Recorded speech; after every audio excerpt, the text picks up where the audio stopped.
सोइए, रोइए, जाइए। जायज़, दवाई, मुंबई।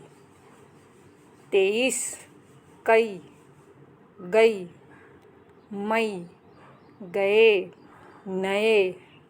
अब ये शब्दावली है। जायज़, जायज़ यानी वैध, लीगल। गायब, गायब होना।